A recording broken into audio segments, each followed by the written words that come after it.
بسم اللہ الرحمن الرحیم۔ اللہ کے نام سے شروع جو نہایت مہربان رحم والا۔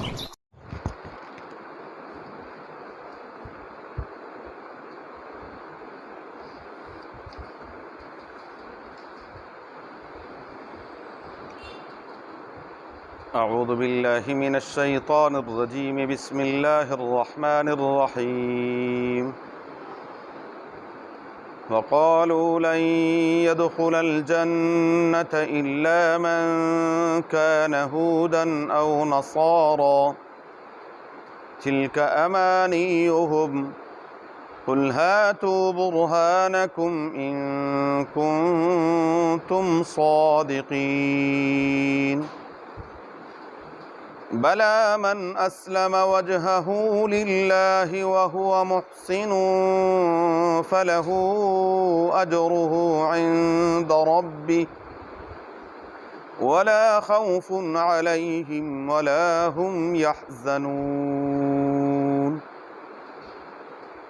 وقالوا، اور وہ کہتے ہیں، لن يدخل الجنہ، ہرگز جنت میں کوئی داخل نہیں ہوگا، الا من کان ہودا او نصارا، مگر وہی شخص جو یہودی یا عیسائی ہوگا۔ تلک امانیہم، یہ ان کی آرزوئی ہیں۔ قل، آپ فرما دیجئے میرے محبوب صلی اللہ علیہ وآلہ وسلم، ہاتوا برہانکم، لے آؤ اپنی دلیل، ان کنتم صادقین، اگر تم سچے ہو۔ بلا، کیوں نہیں، من اسلم وجہہ للہ، جس نے اپنے چہرے کو مطیع فرمان بردار کر لیا اللہ کے لیے، وہو محسن، اور وہ نیکی کرنے والا ہو، فلہ اجرہ عند ربہ، پس اسی کے لیے اس کا اجر ہے اس کے رب کے ہاں، ولا خوف علیہم، اور ان پر نہ کوئی خوف ہوگا، ولا هم یحزنون، اور نہ ہی وہ غمگین ہوں گے۔ وقالوا لن يدخل الجنہ، سورہ بقرہ کی آیت نمبر 111 اور 112 ہیں۔ گزشتہ آیت میں اللہ تبارک و تعالی نے اصول متعین فرما دیا مسلمانوں کو یہود اور نصارہ کی چالوں سے بچنے کے لیے، کہ بچاؤ کا راستہ کیا ہے، کہ اپنا تعلق اللہ کے ساتھ جوڑ لیں۔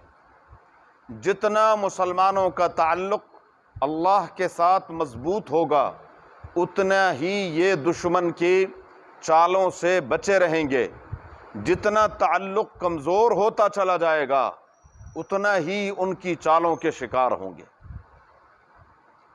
ان آیات میں اللہ تبارک و تعالیٰ نے یہود کی باطل آرزوؤں کا ذکر کیا ہے، اور وہ یہ کہ لن يدخل الجنۃ الا من کان ہودا او نصارا، بھائی جنت کے تو ہم ٹھیکیدار ہیں،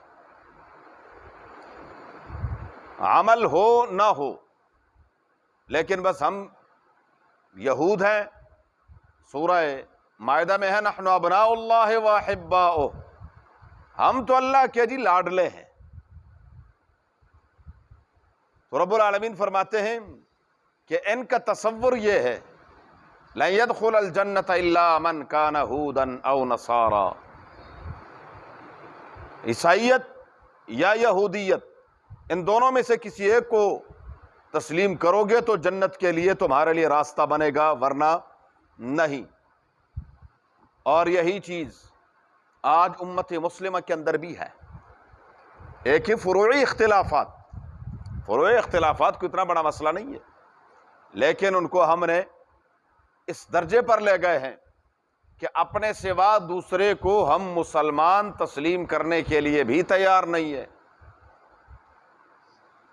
منبر اور محراب جو کبھی اتفاق اور اتحاد کا درس ہوا کرتا تھا، آج وہاں سے صرف کفر کے مہریں لگتی ہیں کہ وہ کافر وہ مشرک، وہ کافر وہ مشرک، وہ کافر وہ مشرک۔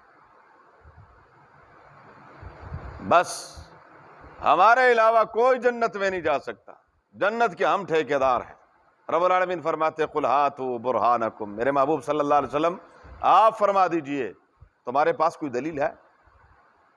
اس بات کی کوئی دلیل ہے کہ یہودی ہونا ہی جنت کے لیے ضروری ہے، عیسائی ہونا جنت کے لیے ضروری ہے، دیوبندی ہونا جنت کے لیے ضروری ہے، بریلوی ہونا جنت کے لیے ضروری ہے، اہل حدیث ہونا ہی جنت کے لیے ضروری ہے؟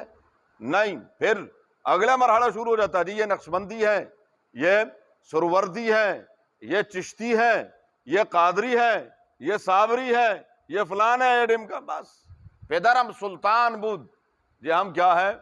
ہمارے بڑے بڑے نیک تھے، بڑے تھے، تلک امت قد خلت لہا ما کسبت، ایک جماعت تھی گزر گئے، ان کے لیے ان کے اعمال، وَلَكُمْ مَا كَسَبْتُمْ، تمہارے لیے تمہارے اعمال،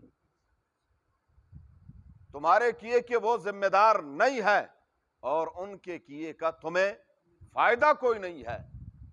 ورنہ تو نوح علیہ السلام سے بڑھ کر کون ہو سکتا ہے؟ پیغمبر ہے، پیغمبر۔ ہمارے ہاں یہ ایک تصور چلا آ رہا ہے، او نہیں جی ویسے یہ تو ٹھیک ہے لیکن ان کے بڑے بڑے پہنچے ہوئے تھے، کوئی شک نہیں، ہمارے بڑے بھی بڑے پہنچے ہوئے تھے، ہم سب آدم علیہ السلام کی اولاد ہیں کہ نہیں ہیں؟ ان سے بڑا پہنچا ہوا کون تھا؟ پیغمبر تھے وہ، ہم سب پیغمبر کی اولاد ہیں، آدم علیہ السلام کی اولاد ہیں۔ عمل کیا ہے؟ آدم علیہ السلام کی نبوت قابیل کو بچا سکی؟ نوح علیہ السلام کی نبوت اور رسالت کنعان کو بچا سکی؟ لوط علیہ السلام کی نبوت ان کی بیوی کو بچا سکی؟ کیسے ممکن ہے؟ ابراہیم خلیل اللہ، اللہ کے دوست، اور پھر اللہ نے کتنا مقام دیا کہ ان کے بعد دنیا میں جتنے پیغمبر آئے انہی کی اولاد میں آئے، اس سے بڑھ کر کیا اعزاز ہو سکتا ہے؟ لیکن ان کے عمل سے، ان کی نبوت اور رسالت اور خلت سے کیا ان کے والد بچ سکے؟ ایسا نہیں ہے۔ فرمایا ہاتوا برہانکم ان کنتم صادقین، کوئی دلیل لیا اگر تم سچے ہو۔ ہاں جائے گا جنت میں کون؟ بلا، کیوں نہیں جنت میں جائے گا؟ من اسلم وجہہ للہ، جو مسلمان ہوگا، جس نے، اسلام کا معنی کیا؟ مطیع اور فرمان بردار، جو اللہ تبارک و تعالیٰ کے احکامات کو تسلیم کرے گا، وہ کوئی بھی ہو، اللہ کے حکم کے مطابق زندگی گزارے گا۔ ہمارے ہاں تو کیا ہے؟ یہ میڈن فلاں ہے، ہاں جب تک وہ نہ ہو ہم اس کو مسلمان تسلیم نہیں کرتے۔ اچھا بھلا نمازی ہے، پرہیزگار ہے، لیکن نہیں جب تک چشتی نہیں بنے گا، نہیں ہم کہتے ہیں نہیں یہ فارغ ہے۔ بلکہ صورتحال کیا ہے کہ کیا ہے؟ آپ کی نماز نہیں ہوئی، بھائی کیوں نماز نہیں ہوئی؟ آپ نے رفعیدین کیا؟ نہیں جی میں نے رفعیدین نہیں کیا۔ آپ کی نماز نہیں ہوئی، بڑی بات ہے۔ دنیا لوگوں کو نمازی بنانے کے چکر میں در در پھر رہے ہیں، کنڈی کھڑکا رہے ہیں، کیا ہو بھائی اللہ کے گھر میں آؤ۔ ان حضرات کا کام کیا ہے؟ آپ کی نماز نہیں ہوئی۔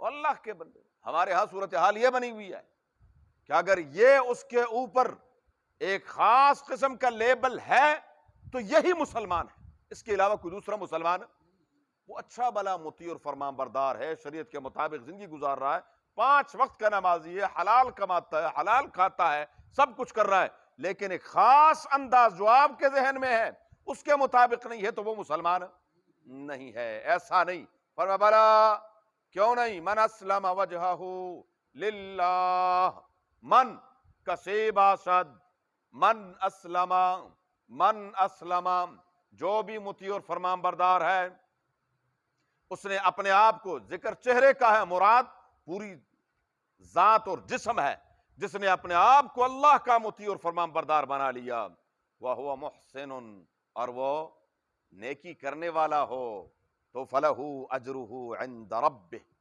اس کا اجر اس کے رب کے ہاں ہے۔ اس کے لیے ضروری نہیں ہے کہ اس کے اوپر آپ کا لیبل ہونا ضروری ہے، نہیں، بس صرف من اسلم وجہہ للہ تو ولا خوف علیہم، ایسے خوش نصیبوں پر کوئی خوف نہیں ہوگا، دنیا میں کوئی خوف نہیں ہوگا، ولا ہم یحزنون فی الآخرہ، آخرت میں وہ غمگین نہیں ہوں گے، جب سب غم سے نڈھال ہوں گے، لا یحزنہم الفزع الاکبر، وہ بڑا غم بھی ان کو غمگین نہیں کر سکے گا، کیوں؟ انہوں نے زندگی اللہ کے حکموں کے مطابق، اللہ کے محبوب صلی اللہ علیہ وآلہ وسلم کے طریقے کے مطابق گزار دی ہے۔ بس یہ دیکھنا چاہیے کہ میرا پیش رو، میرا عمل، میرا طریقہ کسی صحابی سے ہو کر پیغمبر تک پہنچ رہا ہے کہ نہیں پہنچ رہا، بس اس سے بڑھ کر کچھ نہیں۔ کہ کیوں؟ صحابی ایک واحد ایسی جماعت ہے کہ کلہم عدول، سب کے سب جنتی ہیں، سب جنتی۔ جب ایسا ان سے ہو کر جو عمل میرا رسول اللہ مبارک کے ساتھ ملتا ہے، بس یہی کافی ہے نجات کے لیے، وہ اس کے لیے کوئی اور مہر کی ضرورت، کسی لیبل کی ضرورت نہیں ہے۔ یہی سب سے بڑا لیبل ہے کہ اس کا عمل سنت کے مطابق ہے، وہ جو عمل کر رہا ہے اس کا جذبہ یہ ہے کہ میں یہ عمل سنت کے مطابق کر رہا ہوں، بس۔ لیکن ہمارے ہاں تو کیا ہے، اسی سنت کو ہم کیا کہتے ہیں کہ جی کچھ لوگ ہیں انہوں نے داڑیاں رکھی ہوں، شلواریں ٹخنوں سے اوپر ہوں، ان سے بچ کے رہنا۔ یہ میں غلط کہہ رہا ہوں؟ ہاں ہاں، باقاعدہ دعوت دی جاتی ہے ایسے لوگوں سے کیا کرنا، انہوں نے، ہاں ان کے پاس جاؤ جنہوں نے بڑی بڑی مونچھیں رکھی ہوں، ہاں جی، 2-4 گن مین ہوں، علاقے کا سب سے بڑا غنڈہ اور بدماش ہو، اس کے پاس جاؤ، اس کے پاس بیٹھو، وہاں سے آپ کو بڑا کچھ ملے گا۔ لیکن جہاں پر کیا ہو، پیغمبر کی سنت کی تعلیم ہو، پیغمبر کی سنت عام ہو رہی ہو اور اس پر عمل ہو رہا ہو، اس سے بچ کے رہنا۔ اللہ ہم سب کو محفوظ فرمائے۔ ایسا نہیں ہے ولا خوف علیہم ولا وقالت الیہود لیست النصارى، اچھا آپس میں یہ بھی کہتے ہیں کہ یہود اور عیسائی پھر آپس میں بھی ایک دوسرے کو ماننے کے لیے تیار نہیں، اس کا ذکر آگے اللہ نے کیا، انشاءاللہ زندگی رہی تو پھر۔ اللہم صلی علی محمد وعلی آل محمد کما صلیت علی ابراہیم وعلی آل ابراہیم انک حمید مجید، اللہم بارک علی محمد وعلی آل محمد کما بارکت علی ابراہیم وعلی آل ابراہیم انک حمید مجید، اللہم ارحمنا بالقرآن العظیم، اللہم ارحمنا بالقرآن العظیم، اللہم ارحمنا بالقرآن العظیم واجعلہ لنا اماما ونورا وہدا ورحمة یا رب العالمین، اللہم ذکرنا منہ ما نسینا وعلمنا منہ ما جہلنا وارزقنا تلاوته آناء اللیل واطراف النہار واجعلہ لنا حجة یا رب العالمین، اللہم نور قلوبنا بالقرآن وزین اخلاقنا بالقرآن ونجنا من النار بالقرآن وادخلنا الجنة بالقرآن، اللہم حصل مرادنا ويسر امورنا، اللہم حصل مرادنا ويسر امورنا، اللہم حصل مرادنا ويسر امورنا بجاہ حبیبک المصطفى ونبیک المرتضى صلی اللہ علیہ وآلہ واصحابہ اجمعین برحمتک یا ارحم الراحمین، جزاکم اللہ۔